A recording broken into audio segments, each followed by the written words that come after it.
नमस्कार दोस्तों, कैसे हो आप सभी।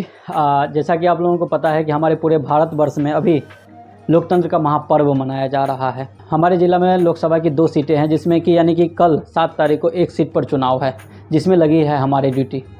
हम लोग तो बूथ पर जाते हैं, जिस दिन मतदान रहता है उस दिन वोट डाल के चले आते हैं, लेकिन मतदान करवाने से पहले किस तरह से एफर्ट लगाए जाते हैं उस चीज़ को हम लोग नहीं जानते। लेकिन इस वीडियो में हम आपको बताएंगे कि किस तरह वोटिंग करवाया जाता है, वोटिंग करवाने से पहले क्या क्या प्रक्रिया कराई जाती है। तो चलिए चलते हैं और आपको दिखाते हैं। वीडियो बहुत ही ज़्यादा खास होने वाला है, वीडियो को लास्ट तक ज़रूर देखिएगा। ये मैंने कुछ कपड़े रख रखे हैं क्योंकि आज है 6 तारीख, तो आज ही निकलना पड़ेगा। कल 7 तारीख को 7 बजे से सवेरे से चुनाव है, इसीलिए रात में मुझे उसी बूथ पर रुकना पड़ेगा। हम सभी को यानी कि जितने भी मतदान कर्मी होंगे सारे को उस बूथ पर आज रात ठहरना होगा। मेरा बूथ जहां पर मेरी ड्यूटी लगी है मेरे घर से करीब 70 किलोमीटर की दूरी पर है। तो अभी चलिए हम आपको दिखाते हैं डिस्पैच सेंटर, जहां पर सुरक्षाकर्मी के साथ ईवीएम को बूथ तक भेजा जाता है। दोस्तों, ये सामने जो पंडाल देख रहे हो यही है डिस्पैच सेंटर। ये एक विधानसभा के लिए है, बाकी 5 विधानसभा के लिए अलग अलग जगहों पर डिस्पैच सेंटर बनाया गया है।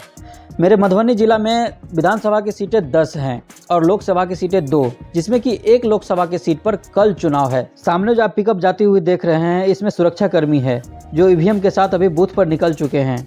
अभी हम पेट्रोल पंप पर रुके हैं पेट्रोल डलवाने के लिए, क्योंकि गाड़ी में पेट्रोल नहीं था और यहाँ से मुझे 70 किलोमीटर दूर भी जाना है, इसलिए सोचा कि तेल अभी ही डलवा लेते हैं। देखो, बूथ पर जाने के लिए इसी तरह एक पिकअप दे दी जाती है जिसमें सारे मतदान कर्मी और सुरक्षाकर्मी ईवीएम को लेकर के बैठे हुए होते हैं। और मेरी जिम्मेदारी इस चुनाव कार्य में थोड़ी सी कम है, इसीलिए मैं बाइक से जा रहा हूँ। जिम्मेदारी क्या है वो मैं वीडियो में आगे बताऊंगा। रास्ते में मुझे काफ़ी जोर से प्यास लगने लगी थी, तो मैं एक चौक पर रुक गया हूँ। यहाँ से मेरी बूथ की दूरी करीब 20 किलोमीटर और रह गया है। दोस्तों, ये रहा हमारा बूथ जहाँ पर मुझे कल मतदान कार्य को संपन्न करवाना है। ये एक स्कूल है, बहुत अच्छा जगह है, यहाँ किसी भी प्रकार की कोई दिक्कत नहीं होने वाली है और यहीं पर यहाँ के लोग वोट डालने के लिए कल आएंगे। दोस्तों, अभी हम स्कूल के छत पर आ गए हैं। मैंने स्कूल का पूरा मुआयना कर लिया है क्योंकि रात में तो यहीं पर सोना पड़ेगा, तो सोने के लिए मैंने जगह खोज लिया है और अच्छा जगह है, कोई दिक्कत नहीं होने वाली है। अब तक काफ़ी शाम हो चुकी है और कुछ काम है जैसे पोस्टर वगैरह चिपकाना, इसीलिए हम और सर मिलकर के पोस्टर वगैरह चिपका रहे हैं, क्योंकि कल सवेरे 5 बजे से ही मतदान कार्य की प्रक्रिया शुरू हो जाएगी। इसीलिए सवेरे में कोई जल्दीबाजी ना रहे, इसीलिए कुछ काम को अभी कर लेते हैं। सीटिंग के अनुसार सभी पोस्टर चिपका लिए हैं जो इलेक्शन कमीशन की तरफ से दिया गया है। इस जगह पर मतदान अभिकर्ता बैठेंगे जो पार्टी के द्वारा चुना जाता है। इसके बगल में निकास द्वार है और निकास द्वार के बगल में ही हम पीठासीन पदाधिकारी के लिए जगह दिए हैं। इसके बगल में मतदान पदाधिकारी 1 बैठेंगे और इसके बगल में मतदान पदाधिकारी 2 बैठेंगे और मतदान पदाधिकारी के 2 के बगल में मतदान पदाधिकारी 3 बैठेंगे और ये हमारा सीट है और हमारे हाथ में रहेगा कंट्रोल यूनिट। मतदान पदाधिकारी 3 के आदेश के बाद ही वोटर्स वोट डालने के लिए अंदर जा सकता है। अभी रात के करीब 10 बज रहे हैं और ये दादी हम लोगों के लिए खाना बना करके लाई है। जब हम बूथ पर पहुंचे थे तभी इन दादी को बोल दिए थे रात के खाना के लिए, तो ये दादी 70 रुपये प्लेट के हिसाब से खाना बनाई है। इलेक्शन कमीशन की तरफ से हम लोगों को खाने पीने के लिए पैसे दिए जाते हैं और आज रात के लिए जो है सो ये दादी हम लोगों के लिए दाल भात भुजिया और रोटी बनाई है। अभी हम लोग खाना पीना खा करके आ गए सोने के लिए। अब स्कूल में तो बेड होता नहीं है, तो हम लोग नीचे ही बिछा लिए हैं और एक चार्जर पॉइंट रख लिए हैं बगल में मोबाइल चार्ज करने के लिए। बाहर हवा तेज चल रही है, इसीलिए मच्छर तो काटेगा नहीं। गुड नाइट, मिलते हैं सवेरे।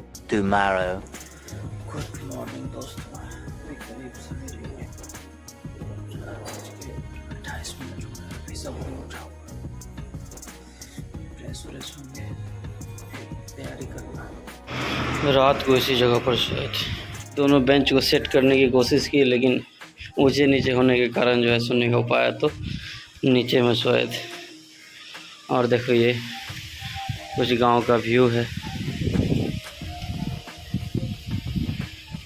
यही हमारा बूथ है, इसी पर वोटिंग होना है, लेकिन किसी भी प्रकार का कोई दिक्कत नहीं हुआ। रात में आराम से सोए, मज़ा आ गया।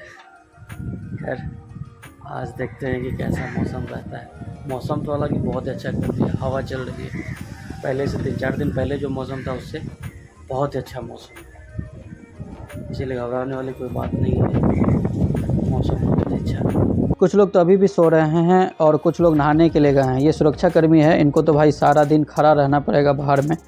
हम तो नहा धो करके पहले फ्रेश हो चुके हैं वोटिंग शुरू होने से पहले सभी मशीन जैसे कि वीवीपैट, कंट्रोल यूनिट और बैलेट यूनिट सभी को जोड़ करके चेक कर लिया जाता है कि सभी मशीन सही से काम कर रहा है कि नहीं। अगर ख़राब होगा तो उसी समय रिप्लेस कर लिया जाता है। ये काम तो बूथ पर पहुंचते ही सभी मशीन को चेक कर लिया जाता है। जैसे कि अगले दिन 7 बजे से अगर वोटिंग शुरू होना है तो उससे पहले 1 घंटा पहले मॉक पोल करवाया जाता है।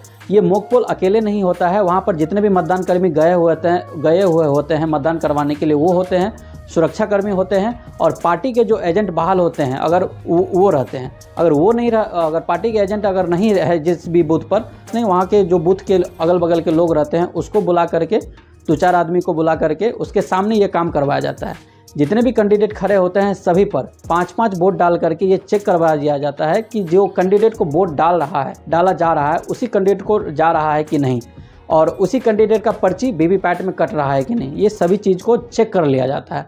अगर ये काम अगर सही से हो जा रहा है, सभी को ये संतुष्ट है, उसके बाद मॉक पोल 6 बजे ख़त्म होने के बाद उस बीच में सभी मशीन को एक जगह सेटअप कर लिया जाता है ताकि किसी भी प्रकार का कोई दिक्कत ना रहे। उसके बाद 7 बजे नेट 7 बजे वोटिंग स्टार्ट की जाती है। अभी दोस्तों 7 बज चुके हैं और कुछ लोग वोट डालने के लिए आ चुके हैं। ये सिलसिला 6 बजे शाम तक चलेगा। इस बीच में मतदान कार्य को 5 मिनट के लिए भी रोका नहीं जा सकता है जब तक कि मशीन में किसी भी प्रकार की तकनीकी खराब ना हो जाए। अगर किसी को 5 मिनट के लिए जाना हो, चाहे भूख लगी हो, नाश्ता करने जाना हो या फिर खाना खाने के लिए जाना हो, तो बगल वाले कर्मी को वो काम सौंप करके तभी जा सकते हैं।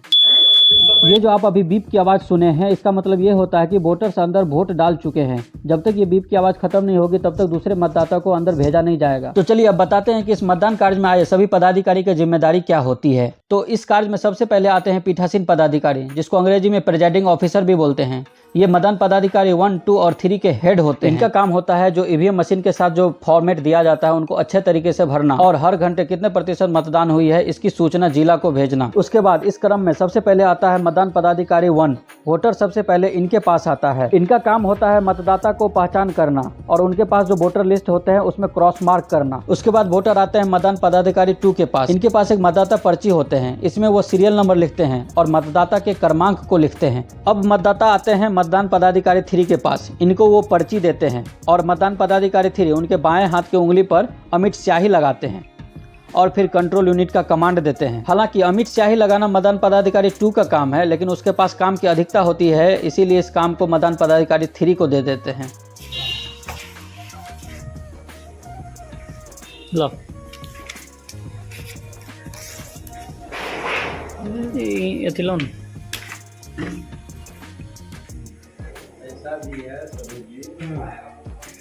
जय हिंद।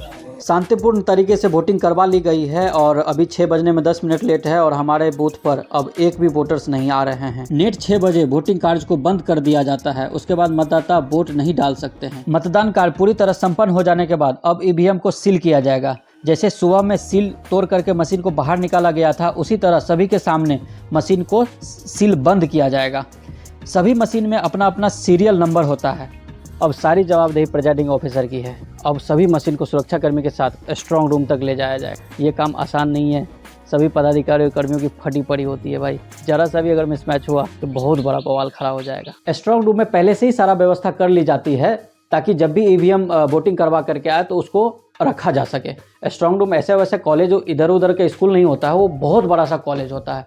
उस कॉलेज में जिस रूम में ईवीएम रखा जाएगा उस रूम को पूरी तरह से पैक किया जाता है, जरा सा भी छेद नहीं होता है उसमें, और चारों साइड से पुलिस फोर्स तैनात किए जाते हैं। तो दोस्तों आप लोगों ने इस वीडियो में देखा कि मतदान कैसे करवाया जाता है और बहुत सारे ऐसे चीज़ है जिसके बारे में मैंने नहीं बताया और ना ही दिखाया है, क्योंकि बहुत सारे ऐसे चीज़ है जो गोपनीय रखा गया है। अगर वीडियो अच्छी लगी हो तो अपना प्यार जरूर दीजिएगा।